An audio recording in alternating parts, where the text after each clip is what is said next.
ഈ super league Keralam failure ആവാൻ സാധ്യത ഉണ്ട് എന്നതാണ് എൻ്റെ അഭിപ്രായം. പക്ഷെ ഇതില് വേറൊരു ആംഗിളിൽ എനിക്ക് തോന്നുന്നത്, ഇപ്പൊ സ്വാഭാവികമായിട്ടും ഒരു പ്രൈവറ്റ് ടീമൊക്കെ ഇതിന്റെ പുറകിൽ വരുമ്പോൾ ചിലപ്പോൾ അവർക്ക് അവരുടേതായ ഒരു ബിസിനസ് പ്ലാനും കാര്യങ്ങളൊക്കെ കുറച്ചും കൂടി കോൺട്രാക്ട്. പക്ഷെ അവിടെയും നമ്മൾ നേരത്തെ പറഞ്ഞതുപോലെ ISL എന്ത് പറ്റി എന്നുള്ള ചോദ്യം, ISL പിന്നെ പ്രൈവറ്റ് ടീം പ്രൊജക്ടിന്റെ ഭാഗമാണല്ലോ. അതെ അതെ. ഇപ്പൊ പല ക്ലബ്ബും അല്ല, എന്നാലും ചില 2 ക്ലബ്ബുകൾ വെക്കാൻ വെച്ചിട്ടുണ്ടെന്ന് നമ്മള് പിന്നെ സോഴ്സ് നമുക്ക് വെളിപ്പെടുത്താൻ പറ്റില്ല.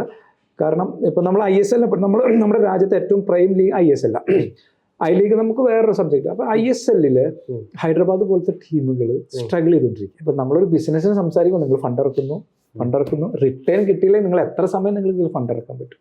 അതെ. അപ്പോൾ വലിയ ചോദ്യമാണ്. അപ്പോൾ അവിടെ ഇല്ലാത്ത എന്തൊരു അത്ഭുതമാണ്, എന്ത് മാജിക്കാണ് സൂപ്പർ ലീഗിൽ കേരളം നിങ്ങൾ കൊണ്ടുവരുന്നത്. അപ്പോൾ പിന്നെ യൂസഫ് അലി ഖാനെ പോലെ വലിയ മഹാനായ ആൾ വരുന്നു, ഇതിന്റെ ഭാഗമാണ്, നമുക്ക് വലിയ സന്തോഷമുണ്ട്. കാരണം നമ്മുടെ ഫുട്ബോളിലേക്ക് വലിയ വലിയ ആൾക്കാർ വരികയാണ്.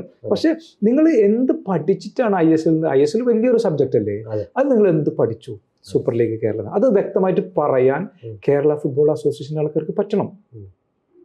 കാരണം നമ്മളിത് ആവണമെന്ന് ആഗ്രഹിക്കുന്ന ആളാണ്. പക്ഷെ അതിന്റെ മുന്നിൽ നമ്മുടെ മുന്നിൽ കുറെ ചോദ്യങ്ങൾ, അത് നമ്മൾ നിരന്തരം ചോദിച്ചുകൊണ്ടിരിക്കും. അപ്പൊ നിങ്ങളത് നടത്തി നമ്മുടെ വായടപ്പിക്കുക, നമ്മളെപ്പോലത്തെ ആൾക്കാർ വായടപ്പിക്കുക എന്നുള്ളതാണ് നിങ്ങൾ ചെയ്യേണ്ടത്.